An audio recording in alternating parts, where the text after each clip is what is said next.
The hunger crisis is deepening across Gaza. The government media office says just 36 aid trucks entered the Strip on Saturday.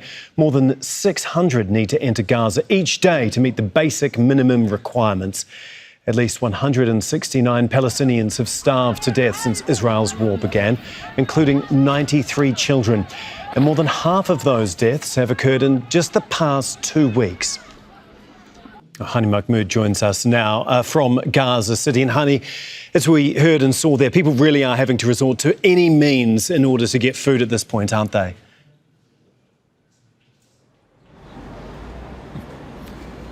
Good morning, Tom. That's absolutely the case on every single day. And believe it or not, people try to get creative in the alternatives that they find here or to search for in order to avoid being hungry and being starved to death. But we've passed the tipping point now. Starvation is everywhere. It's widespread. Cases in the hospitals are very, very high. So from barter into offering a service for just bread or for anything else to survive, these are just little things in the face of the bigger problems that have spread everywhere across the Gaza Strip. It's more of a real struggle on daily basis to survive these difficult conditions, and even people with money now, they have serious problem going to the market and buy, because the majority of their cash is frozen inside bank accounts, so they are unable to get the basic necessities to their children. And that leads into their children are starved and end up being in the hospital. So multifaceted, dire situations now that keep accumulating and leading into this massive scale starvation mortality that we're seeing inside the hospital. We're really at the 169 cases of malnutrition, severe malnutrition, and that includes all age groups, from newborn babies into children, into elderly now, and those who are unable to be at these crossings, at the distribution points to pick up food parcels and other basic necessities. They are left to suffer in displacement sites, unable to get their hands on any of the basic necessity, because as of now, people have turned their survival mode. Everything they're doing feeds into their survival, and safety just occupies just a minimal part of their life. And that's what we're seeing on a daily basis. People risk their lives to get their hands on food that is largely looted by armed militias and organized gang members supported by the Israeli military, or they die because of the stampede, because of the chaos born out of desperation and the act of violence at these distribution centers. Hani, stay with us because the Palestine Red Crescent says one of its staff members has been killed in an Israeli attack on its headquarters in southern Gaza.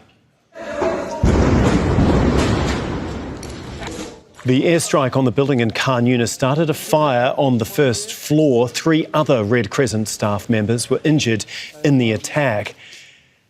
And Hani, medics and aid workers are risking their lives, as we've seen. They're also being attacked, aren't they?